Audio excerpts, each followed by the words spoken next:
Bonjour à tous et bienvenue dans ce deuxième épisode de Génération IA. Merci beaucoup pour vos retours sur le premier épisode. Vraiment, j'ai eu des très bons retours, ça fait chaud au cœur. Bien sûr, quelques petites choses à améliorer, on va essayer de s'améliorer ensemble lors de ces podcasts.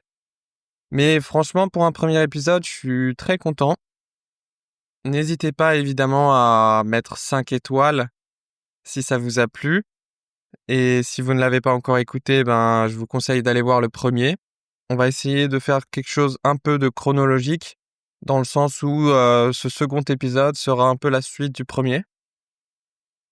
Notamment, on va revenir sur ChatGPT, sur certains aspects où je me suis rendu compte qu'en fait, on n'a pas passé assez de temps dessus, ou on les a carrément pas vus. Et puis, ensuite, nous allons explorer les concurrents de ChatGPT.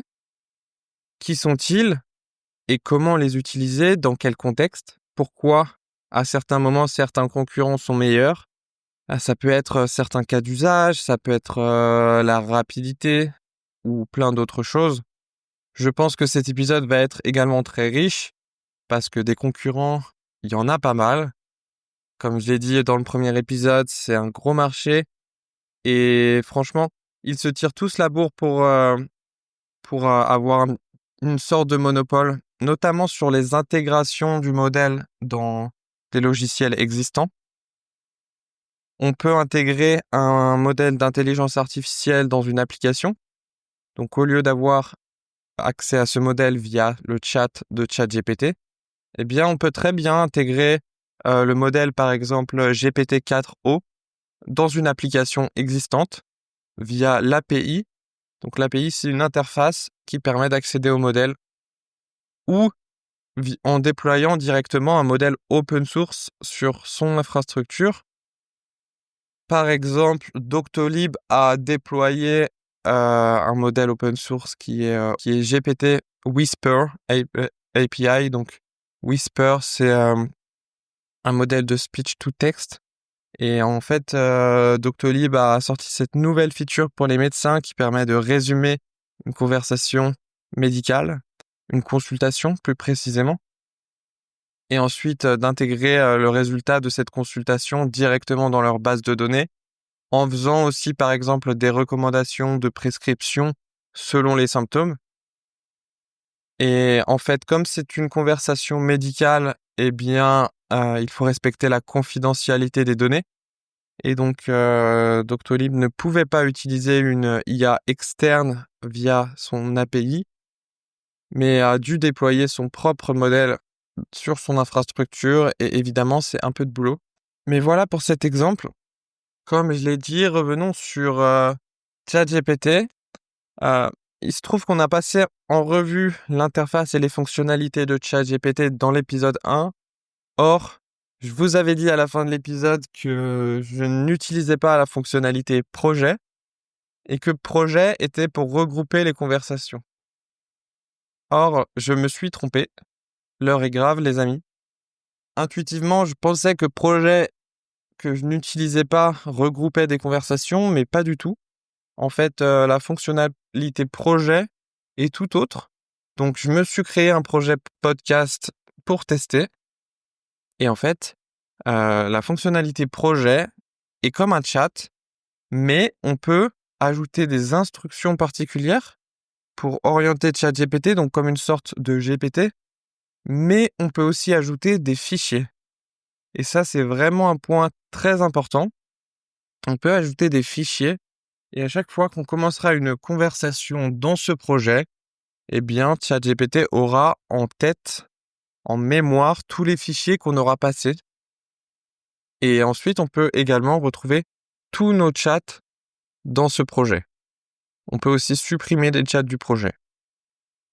Mais cette fonctionnalité de retrouver dans des fichiers, en fait, ça s'appelle un RAG, c'est-à-dire une génération augmentée de récupération. Il me semble que c'est ça l'acronyme. En fait, ce qu'il faut savoir, c'est que le contexte du modèle, le contexte, c'est tout ce qu'on peut lui mettre dans le chat. Donc, on peut par exemple, si le fichier est très court, on peut lui copier-coller le texte et lui mettre dans le chat directement, puis poser sa question, par exemple, résume-moi ce texte. Ça, c'est une première façon de passer des fichiers s'ils sont relativement courts, car en fait, la taille du contexte est limitée.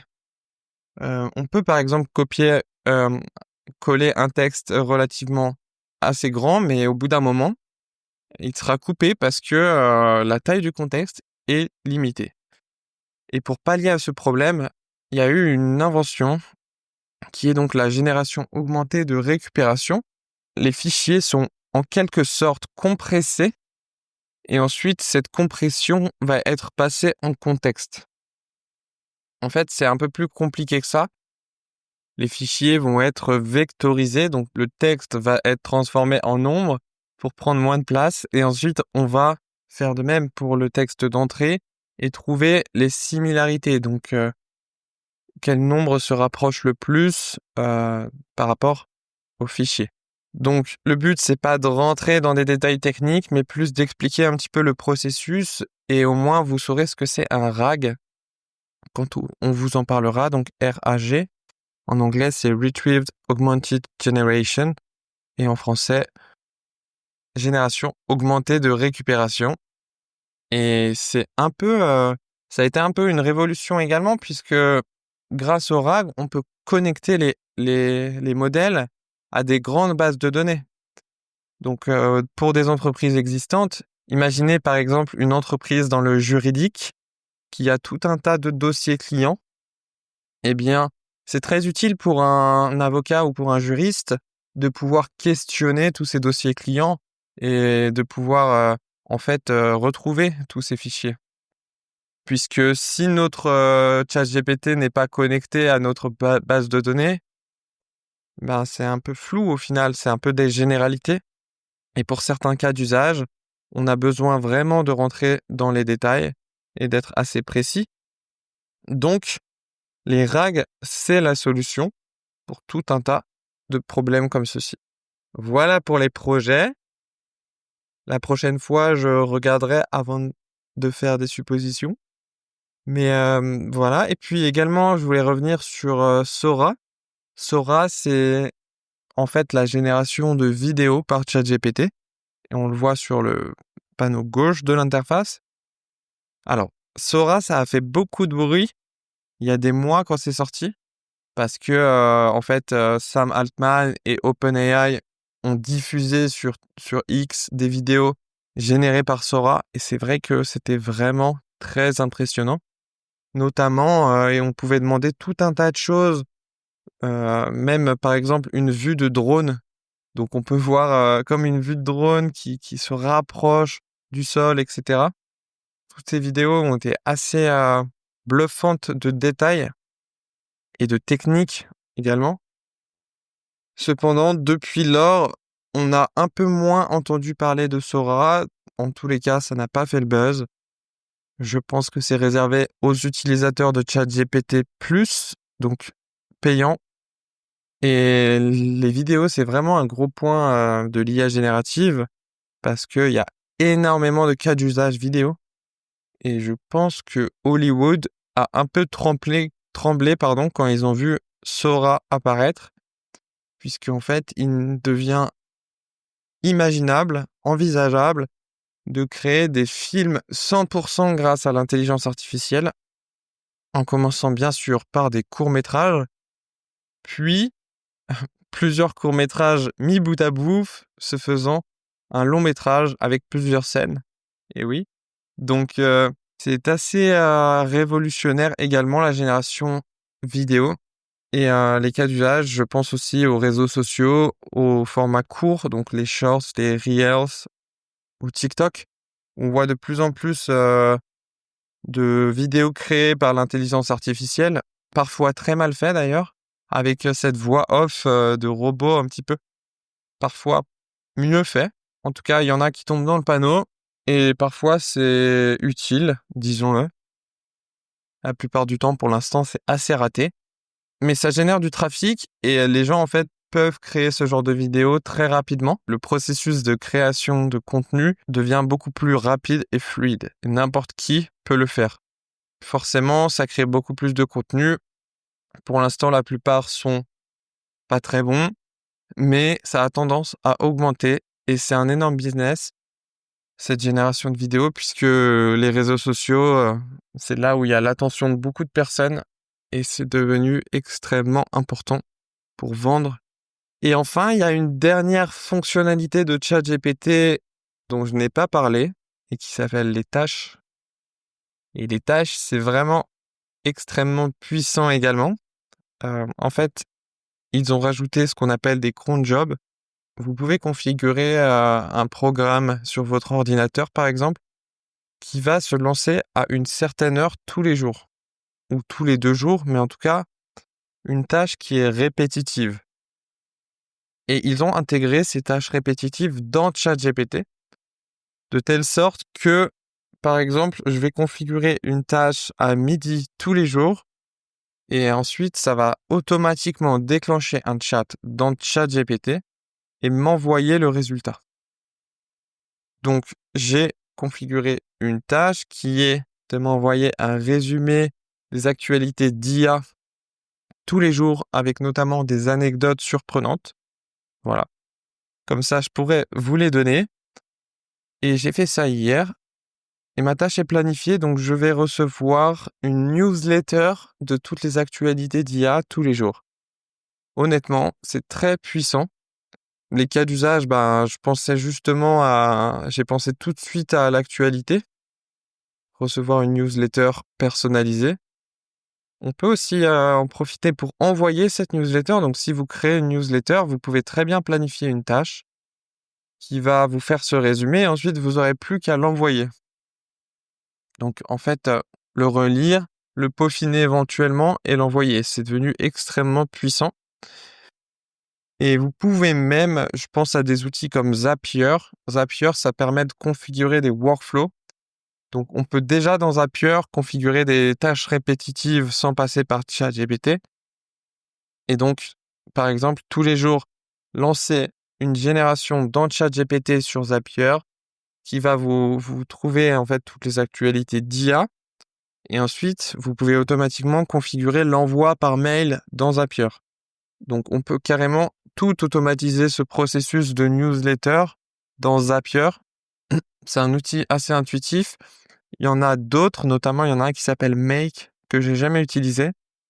Mais j'ai déjà utilisé Zapier et quand on n'a jamais codé, c'est très utile pour faire des workflows qui s'exécutent automatiquement. Après, attention au niveau du pricing, ça peut vite dépasser les quotas gratuits. Donc, c'est un peu comme tous ces outils très utiles, mais attention au pricing.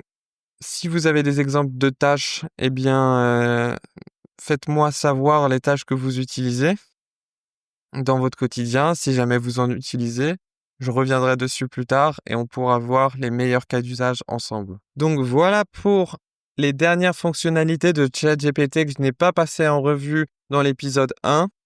Et désormais, on va pouvoir enfin voir les concurrents de ChatGPT et comment les utiliser.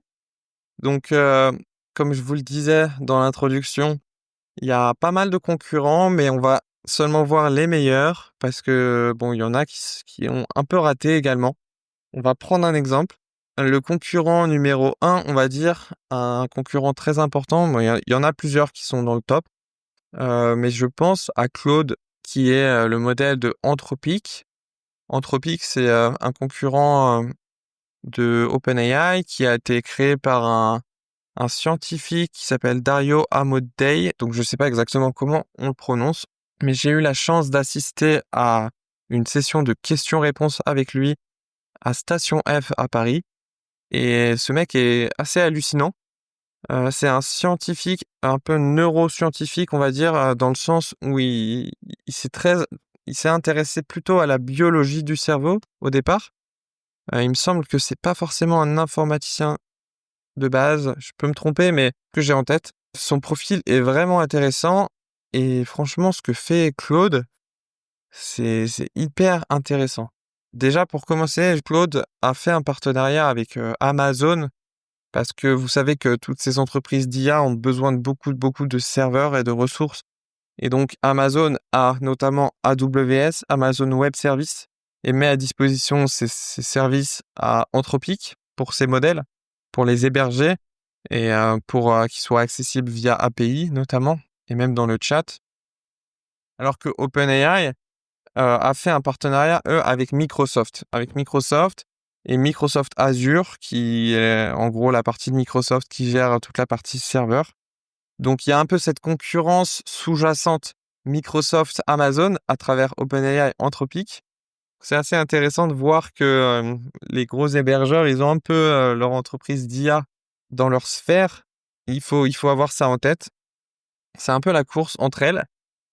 Et Anthropic, c'est pour moi en fait les meilleurs modèles pour deux choses: coder et écrire. Donc notamment, en fait, le mode écriture pour commencer. Le mode écriture est vraiment cool parce que on peut créer un style d'écriture.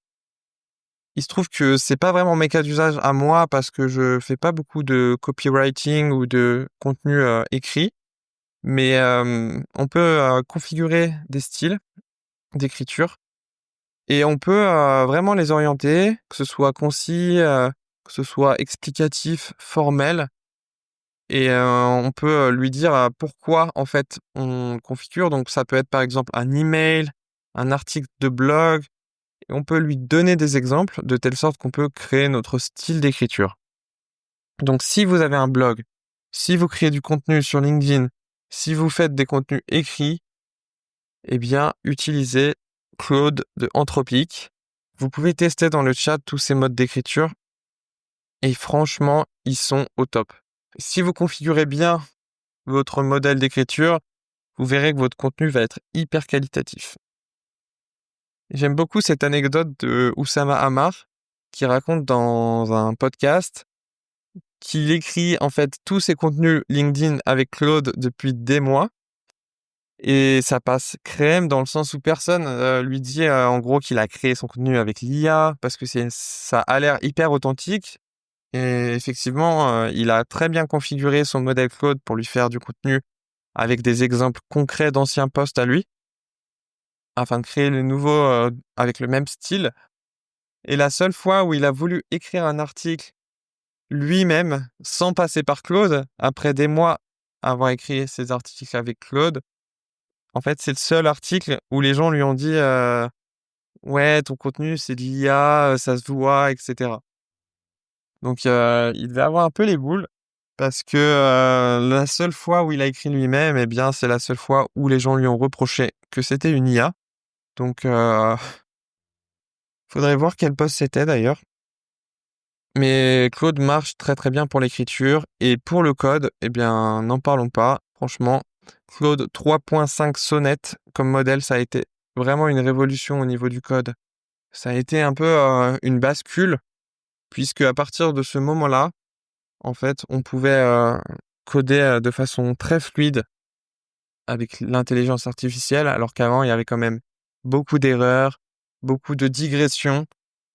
Mais en fait, maintenant, il faut savoir qu'en codant, on a des environnements de développement qui sont intégrés avec des modèles et on peut directement demander dans l'environnement de développement de nous créer du code en choisissant quel modèle on utilise. Donc, on peut avoir le choix, on peut choisir GPT, Claude, etc.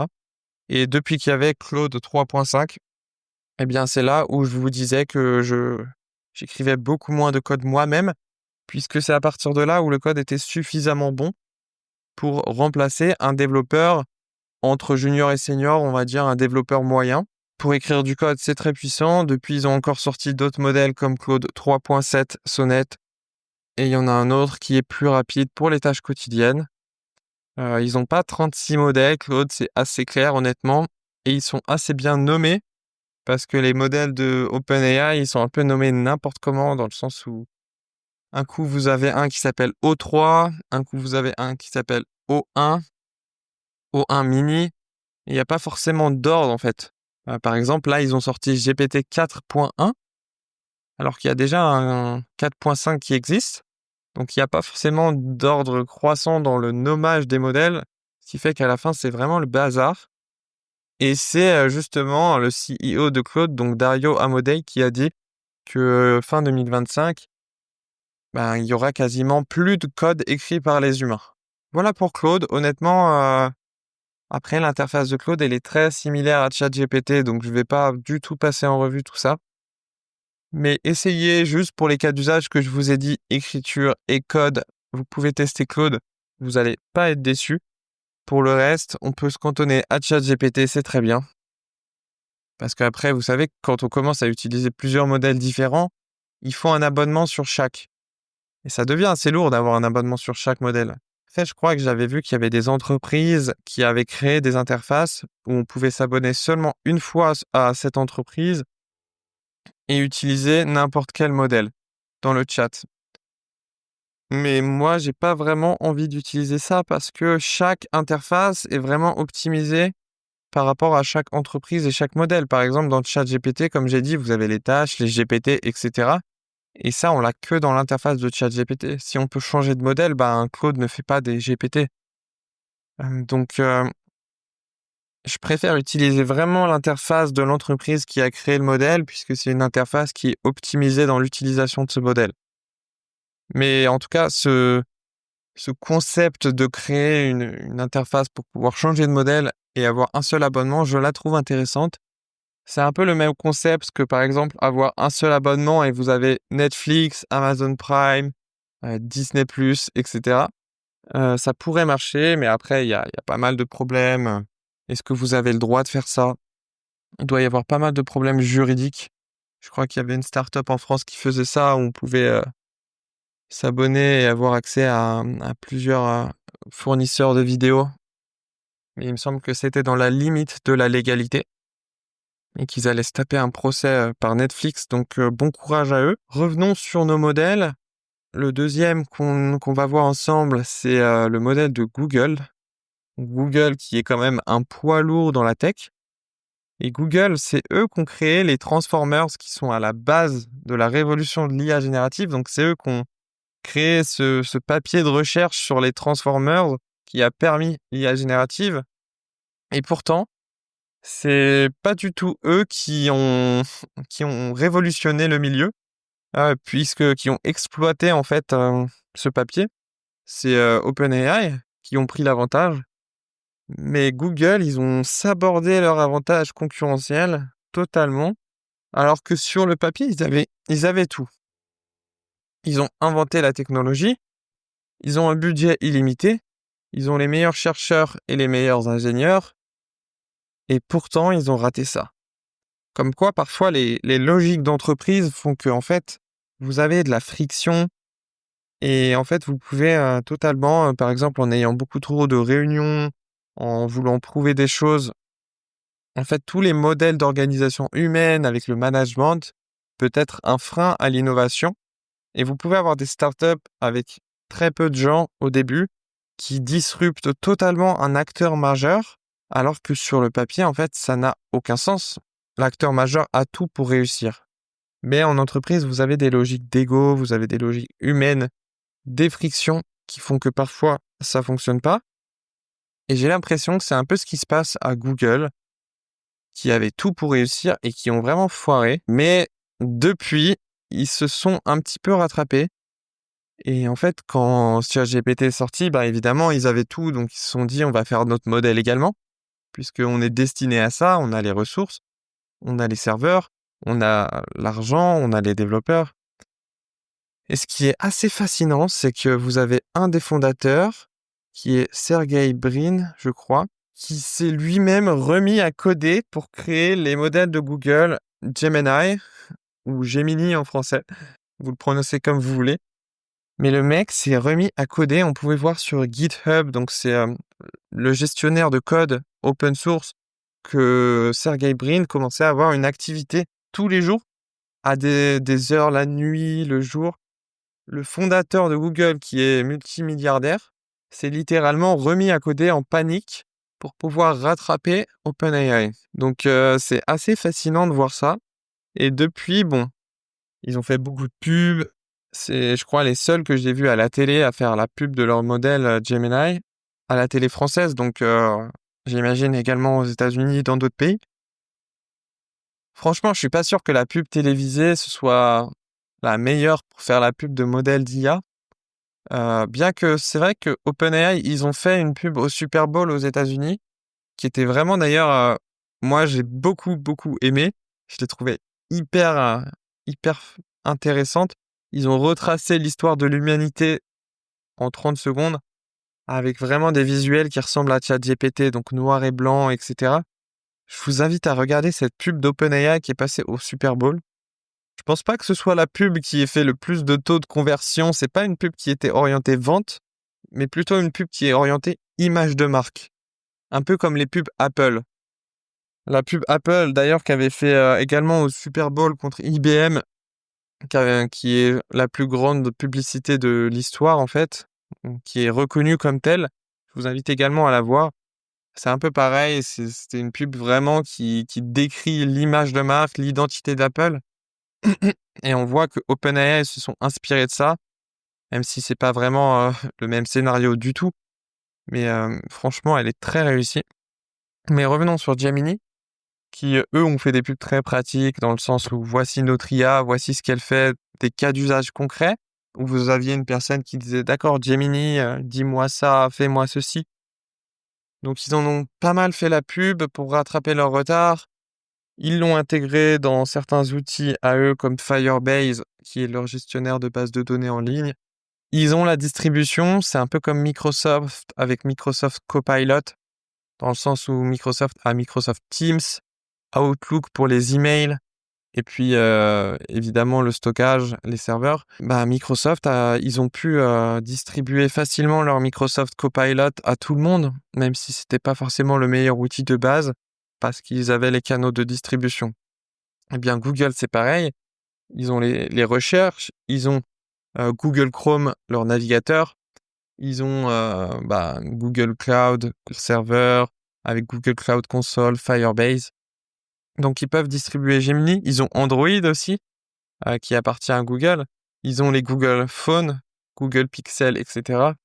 Donc, bref, ils ont plein de canaux de distribution, contrairement par exemple à Anthropic ou OpenAI. Bien que maintenant, OpenAI, les modèles GPT ont été intégrés dans les iPhones pour Apple Intelligence, qui n'est toujours pas sorti en Europe, je crois. Peut-être sur les iPhone 16, mais en tout cas, il y avait des régulations européennes comme quoi, en fait, c'était impossible de sortir la fonctionnalité Apple Intelligence en Europe. Et moi, je l'attends avec impatience quand même. C'est assez surprenant que Apple ait choisi OpenAI et ne fait pas leur propre modèle, contrairement à Google, alors qu'Apple avait également les moyens de le faire, mais ils sont passés par OpenAI.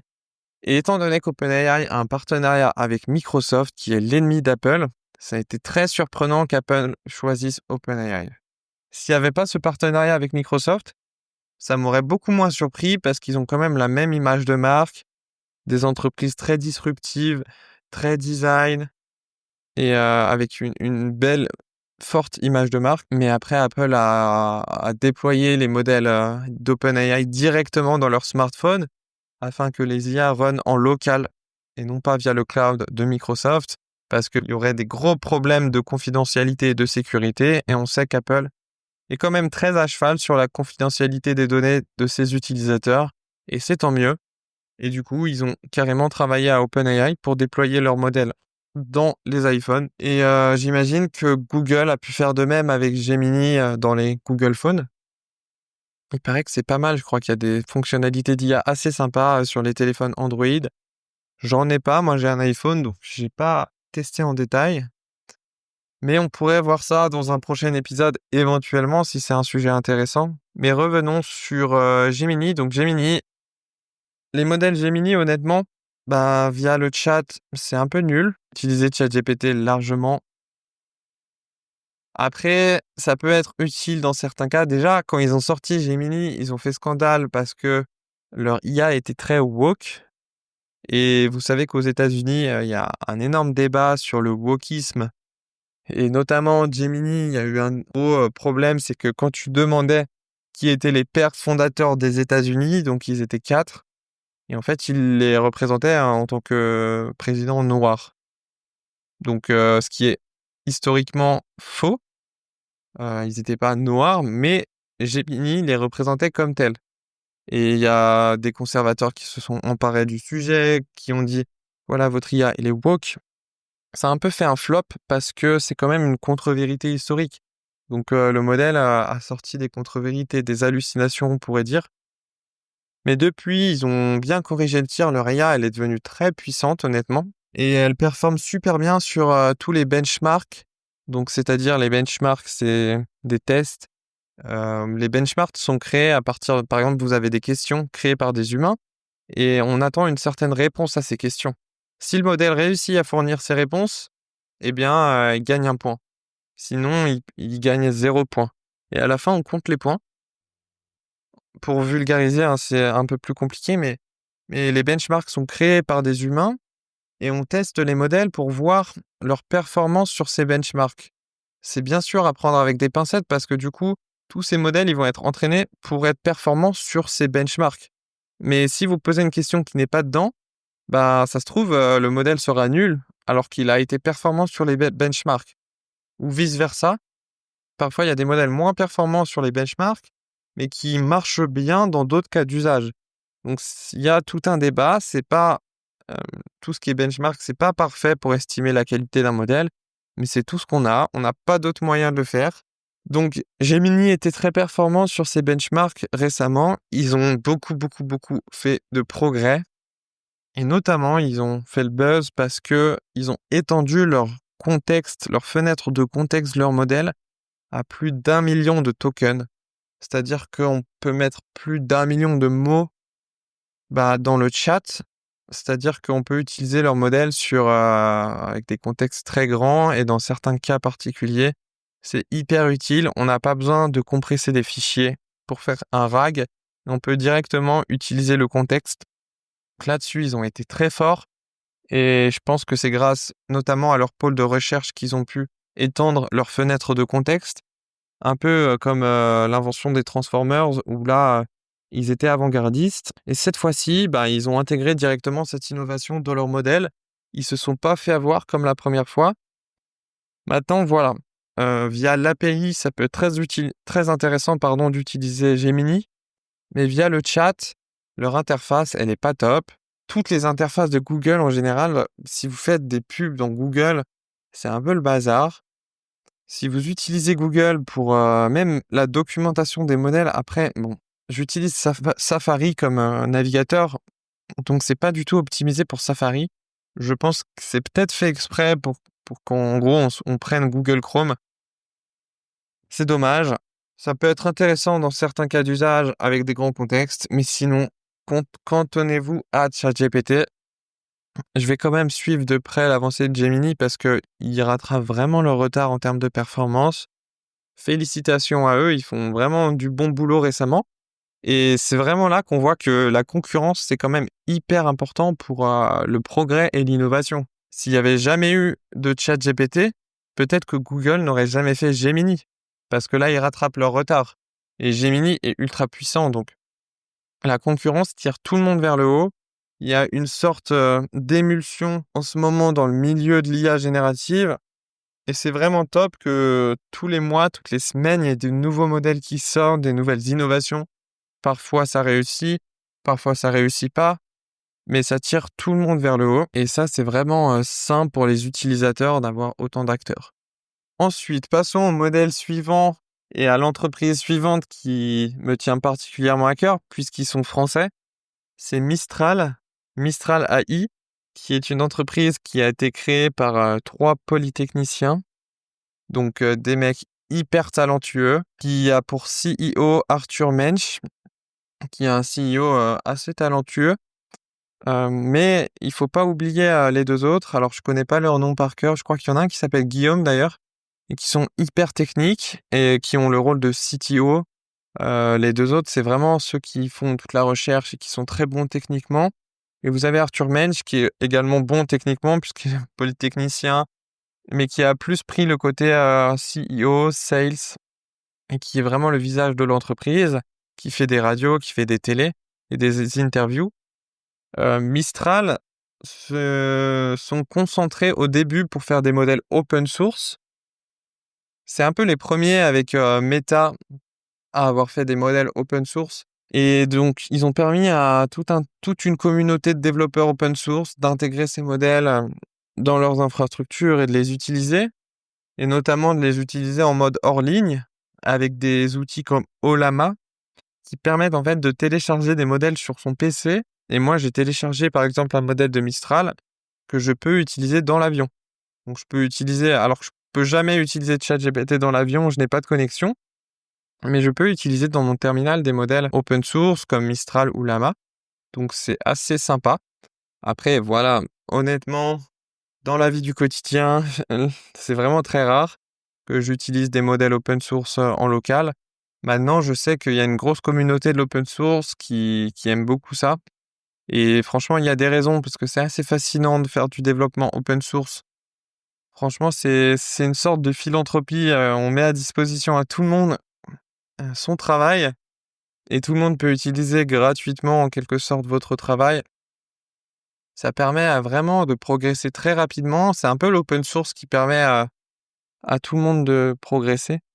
Et je sais que en France, on a un pays où on est très défenseur de l'open source.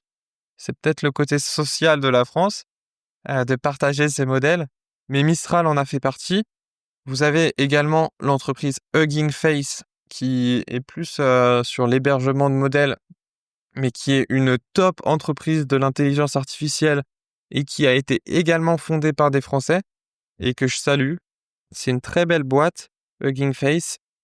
Et vous avez également des gens qui travaillent dans des grandes entreprises d'IA comme Yann Lequin, qui est le vice-président de Meta, l'entreprise qui gère Facebook, Instagram, et Yann Lequin qui est à la tête du pôle intelligence artificielle de Meta, qui est, je crois, le chercheur en IA le plus connu ou l'un des plus connus au monde et l'un des plus émérites. Eh bien, Yann Lequin est également un défenseur de l'open source et c'est pour cela que Meta a mis ses modèles en open source. Nous, en France, on aime bien les modèles open source. Mistral représente très bien ce schéma de pensée et ils sont assez forts. Honnêtement, leurs modèles sont très bien. Cependant, j'ai l'impression que ça fait quand même plusieurs mois où ils n'ont pas sorti vraiment de modèle game changer, contrairement à avant, où ils étaient dans le top 10, où ils avaient, je crois, 2 ou 3 modèles dans le top 10 en termes de performance, donc vraiment en termes de résultats, de qualité. Mais là, ça fait plusieurs mois où ils n'ont pas vraiment sorti de très très bons modèles en termes de qualité. En revanche, ils se sont pas mal concentrés sur la rapidité. Je ne sais pas si vous avez déjà testé l'application Mistral. Je vous conseille de la télécharger. Elle était top 1 productivité à un moment quand elle est sortie. Mais au niveau de la rapidité d'inférence, c'est assez impressionnant. Vous posez une question et là, bam, le truc qui vous répond, mais même pas 100 millisecondes. Je sais pas, franchement, c'est très très rapide. Donc c'est ce qu'on appelle l'inférence. C'est le temps de réponse, mais c'est limite trop rapide en fait. En fait, je sais pas s'ils ont voulu être hyper rapide. Alors, pour tout ce qui est API et cas d'utilisation en entreprise et automatisation, c'est génial que ce soit hyper rapide. Par contre, en termes de chat, en fait, par exemple, quand ChatGPT vous répond, c'est un peu du streaming, c'est-à-dire que vous allez voir les mots apparaître un à un dans le chat. En gros, le résultat se construit. Et lorsqu'il se construit, vous pouvez commencer à lire la première phrase alors que la dernière phrase n'a toujours pas été générée. Donc, l'utilisateur ne perd pas de temps parce qu'il se met déjà à lire. Au final, ça pose pas énormément de problèmes si le temps de réponse est un tout petit peu long. Alors que dans Mistral, ça va tellement vite que vous n'avez pas le temps en fait de lire les mots qui apparaissent et donc vous n'avez pas votre gros bloc qui apparaît, votre gros pavé. Donc je sais pas honnêtement si c'est si utile. En tout cas, moi personnellement, je j'ai pas vraiment accroché. Je trouve ça cool que ce soit quand même hyper rapide, mais en termes de cas d'utilisation, des fois je commence à lire et en fait ça va tellement vite que j'arrive pas. Donc je dois reprendre tout bloc. Certainement que s'ils ont fait ça, c'est que dans leur cas d'usage, les entreprises avec lesquelles ils collaborent, etc., avaient certainement besoin de rapidité et c'est top. Ils sont très forts. Maintenant, bah, ce serait pas mal qu'ils puissent rattraper un peu le retard qu'ils ont pris ces derniers mois sur les meilleurs modèles de Claude, de Anthropic, pardon, OpenAI et Google, afin que ils se resituent dans les top modèles. Après, voilà, je vais me renseigner quand même sur Mistral parce que ça fait un petit moment que j'ai pas regardé leur modèle.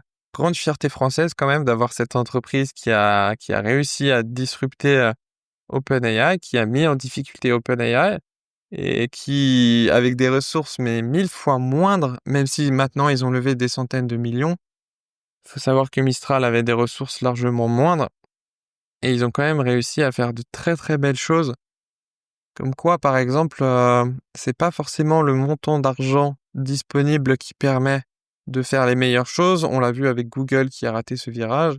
Et on l'a vu également avec DeepSeek, le chinois, qui lui aussi est un modèle open source et qui ont vraiment, vraiment fait beaucoup de bruit, DeepSeek, parce qu'ils ont sorti leur modèle open source et ils avaient quand même des meilleures performances que ChatGPT. DeepSeek, ils ont carrément créé une nouvelle architecture. Ils ont sorti leur modèle récemment. Pareil, c'est des chercheurs chinois qui n'avaient pas énormément de ressources. Alors, il y en a qui ont dit qu'en fait, le Parti communiste chinois, les entreprises leur avaient donné beaucoup de ressources, mais que en gros, ils font genre, non, non, on est juste des petits chercheurs indépendants.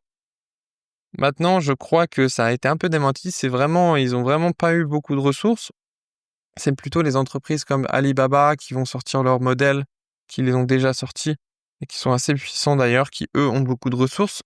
Mais DeepSeek, eux, leur particularité, c'est que ils avaient une sorte de nouvelle architecture et ils étaient très forts. Ils avaient des résultats incroyables. Mais le truc, c'est que ils étaient bridés. Ils étaient bridés parce que quand tu leur posais des questions politiques un peu sensibles, et notamment dès que ça touchait au Parti communiste chinois, ils appliquaient des filtres. Et c'était assez flagrant parce qu'en gros, ils commençaient à générer une réponse. Et il y avait un filtre, mais un filtre post-inférence, entre guillemets. C'est-à-dire qu'ils appliquaient ce filtre après la réponse, donc ils commençaient à générer une réponse. Et d'un coup, paf, ça changeait totalement. Il disait non, non, je ne peux pas répondre à cette question. Ce n'est pas dans mes sphères de connaissances. Donc c'était assez flagrant les filtres. Et je vous avoue que c'est assez gênant. Vous avez pas envie de parler à une IA qui est totalement filtrée en fait. Vous avez juste envie qu'elle soit plutôt sincère, plutôt authentique et qu'elle vous dise des choses qui se rapprochent des faits et de la vérité.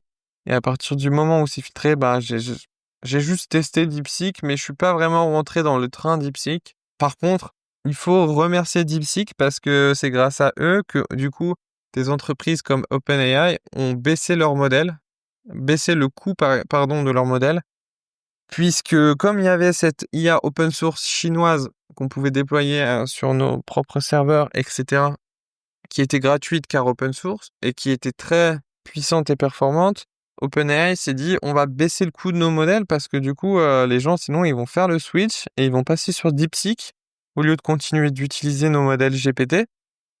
Donc DeepSeek a permis de baisser le coût des modèles d'IA. Donc merci à eux honnêtement parce que moi j'utilise pas mal de modèles d'IA dans mes applications et le coût de l'IA en fait c'est vraiment un problème. C'est un problème et c'est un problème sur certains usages. Après, il aura tendance à baisser, donc c'est toujours intéressant de construire par-dessus ces modèles, puisque dans le futur, on va augmenter nos marges. Donc merci à DeepSeek pour ça. Ensuite, on va voir honnêtement, il en reste plus beaucoup dans la liste là. Il y a le Llama de Facebook et Meta. Llama, bon, c'est un peu l'équivalent de Mistral, il était open source, assez performant, et maintenant d'ailleurs Meta vient de sortir son application Meta AI. Et ils ont commencé à faire une sorte de réseau social dessus. J'ai vu Mark Zuckerberg qui en parlait sur Instagram. On va voir ce que ça va donner, Meta AI, mais honnêtement, Meta, ils sont très forts. Moi, je trouve Mark Zuckerberg, il est très très fort. Et franchement, ce qu'ils font avec Instagram, par exemple, c'est impressionnant. C'est vraiment une application incroyable et qui fonctionne super bien. Ils concurrencent TikTok avec leur réel. Ils sont très forts au niveau de leurs features. Ils en font pas trop non plus. Et pareil pour WhatsApp, je trouve que WhatsApp, ils font beaucoup de progrès. WhatsApp, c'est une messagerie qui est beaucoup utilisée par les gens en dehors des États-Unis. Si vous utilisez WhatsApp aux États-Unis, c'est un peu mal vu, ça a un peu une mauvaise image. Et en gros, c'est que vous êtes un immigré, quoi. Et que vous voulez communiquer avec votre famille à l'étranger qui, eux, utilisent WhatsApp. WhatsApp marche beaucoup en dehors des États-Unis, c'est marrant que vous ayez ces niches-là qui se créent. Mais WhatsApp, oui, c'est très fort, très utilisé, le mode vocal pour communiquer. Et là, ils ont sorti Meta AI, donc on va voir ce que ça va donner. On n'a pas beaucoup de recul par rapport à ça pour l'instant, honnêtement. Donc vous pouvez la télécharger et tester. Je vais peut-être le faire si j'ai le temps. Mais voilà, ils ont aussi intégré, j'ai vu de l'IA un peu sur Instagram, vous pouvez poser une question, mais moi j'aime pas trop ça. Je trouve que c'est pas vraiment approprié de poser des questions à une IA sur Instagram dans vos messages privés. Mes messages privés, c'est plus pour communiquer avec mes amis. Et c'est un peu comme Snapchat, ils ont fait Snapchat IA où vous pouvez poser des questions, mais franchement, je vois pas trop l'intérêt par rapport à un chat GPT. Peut-être pour les gens qui utilisent vraiment beaucoup Snapchat et qui veulent tout centraliser. Pareil, vous avez XAI qui est l'entreprise d'Elon Musk qui là, bon, c'est pas mal. C'est assez intéressant de voir XAI parce que Elon Musk, on a dit dans l'épisode 1 qu'il avait participé à la création de OpenAI. Et Elon Musk, il voulait créer OpenAI open source parce que lui, il pense que c'est vraiment un grand danger, l'intelligence artificielle. Et la mission de OpenIA, c'était de faire des modèles open source sécurisés qui bénéficient à toute l'humanité. Vous savez, il a un peu cette vision, faut que j'emmène l'humanité sur Mars. Eh bien, c'était pareil pour les modèles open source. Il faut qu'ils bénéficient à l'humanité. Donc, on va créer OpenAI. Or, comme je vous l'ai dit dans l'épisode 1, ça a un peu dérapé et il a créé XAI, qui est donc sa propre entreprise d'intelligence artificielle générative et qui fait des modèles qui s'appellent Grok, Grok, qui sont très puissants. Elon Musk, c'est vraiment un mec, quand il fait une entreprise en général, Tesla, SpaceX, il fait des trucs vraiment pas mal. Donc, à ne surtout pas sous-estimer. Ce qui est marrant, c'est que ils ont créé un énorme data center aux États-Unis. Et donc, pour ce data center, ils avaient besoin de cartes graphiques de Nvidia pour entraîner leur modèle. Nvidia, c'est vraiment le leader dans les cartes graphiques pour générer de la puissance de calcul pour entraîner les modèles. C'est une entreprise dont la valorisation a explosé. Et le CEO de Nvidia a expliqué qu'ils n'avaient jamais vu ça. XAI a créé ce data center en 19 jours. Quand je dis créer, c'est-à-dire mettre en place toutes les cartes graphiques, le réseau, les connecter. En fait, c'est un boulot énorme, que ce soit au niveau hardware, avec la mise en place physique des serveurs, ou software, avec tout ce qui est connectivité des serveurs. Ils ont fait un boulot énorme. En fait, le PDG de Nvidia, qui a un profil hyper intéressant, Jensen Huang, qui est taïwanais, et qui travaillait en tant que nettoyeur avant, créer Nvidia, donc c'est vraiment un parcours de ouf. Eh bien, Jensen Huang a dit qu'en gros, normalement, ça prenait peut-être 1 an ou 2 de créer un data center comme ça. XAI l'a fait en 19 jours. Je sais pas si vous vous rendez compte du niveau d'exécution de Elon Musk et de ses équipes, mais Elon Musk, pour moi, c'est vraiment un mec qui est excellent dans l'exécution, quitte à virer des gens sur le passage, quitte à être intransigeant avec ses équipes. On aime ça ou on n'aime pas ça, mais il faut quand même souligner le fait que ça fonctionne et que en exécution, il est extrêmement fort. Et c'est pour ça qu'avec des entreprises comme SpaceX, l'exécution est primordiale parce qu'il faut optimiser tous les coûts. Et là, ils réutilisent maintenant leur lanceur. Eh bien, toute cette exécution pour XAI a permis de créer ce data center en 19 jours. Et en fait, ils ont rattrapé une grande partie de leur retard. Ils avaient plusieurs années de retard sur OpenAI. Et là, leurs modèles Grok sont intégrés à Twitter ou X. Maintenant, ça s'appelle X et plus Twitter. Le Grok 3 est vraiment puissant. Ils ont le mode Deep Research que je vous conseille, qui franchement concurrence le mode Deep Research de ChatGPT ou de Perplexity. Ils ont le mode image, qui est pas mal et qui reste encore à améliorer. Mais franchement, Grok 3, c'est vraiment pas mal. Et j'ai par exemple sur un projet, j'étais bloqué avec les modèles Claude 3.5 Sonnet dans mon code et dans ma logique, alors que je pensais que c'était les meilleurs modèles. Et puis j'ai demandé à Grok de m'expliquer. Et Grok a trouvé la solution à des problèmes où j'étais vraiment bloqué. Et c'est là que je me suis dit, ouais, franchement, le mode raisonnement de Grok, il est très puissant. Donc Grok, je vous conseille de l'utiliser plutôt pour des problèmes avancés, des problèmes complexes. Sinon, pour le reste, ChatGPT fait déjà tout très bien. Et ça reste à surveiller, Grok, parce que ça fait longtemps qu'ils n'ont pas sorti un autre modèle. Et je pense que Ils sont en train de travailler sur des modèles très, très puissants. Je crois que j'avais vu certains posts de Elon Musk qui disaient que Grok était en train de travailler sur des modèles super puissants. Donc à surveiller. Je crois qu'ils ont ajouté Grok dans certains dans certains environnements de développement comme Cursor, dont je vous parlerai bientôt. Cursor, c'est vraiment les environnements de développement qui permettent maintenant de multiplier sa productivité par 10 pour des développeurs. Et j'ai montré ça à un ami qui n'avait jamais codé de sa vie et je lui ai expliqué Cursor. Il a créé plusieurs applications tout seul. Alors bien sûr, il y avait des points de blocage et tout, mais franchement, c'était vraiment très impressionnant. Et depuis, il s'amuse beaucoup avec. Donc, je vous expliquerai Cursor et en gros l'avenir du code, comment créer des applications simplement, même si vous avez jamais fait une seule ligne de code. Je pense que ce sera le sujet d'un prochain épisode. Mais j'aimerais finir avec les concurrents de ChatGPT sur une petite pointe d'ironie, une petite touche humoristique. En France, on aime bien tout ce qui est public, alors que je pense honnêtement que les meilleurs acteurs dans ceux qui font de plus de percées dans la recherche, c'est des acteurs privés. Mais en France, on s'est dit, tiens, le gouvernement s'est dit, on va créer une IA. Et ils ont créé un organisme qui s'appelle OpenLLM, qui avait pour but de créer son IA générative open source, un peu comme Mistral ou Meta. Sauf que cette fois, c'est un organisme public et ils ont créé leur IA qui s'appelle Lucie. Et en fait, ils en étaient très fiers quand ils l'ont sorti. Et ça a été un énorme flop. Il y a eu énormément d'exemples où en fait Lucie était très mauvais. Ça a fait un flop.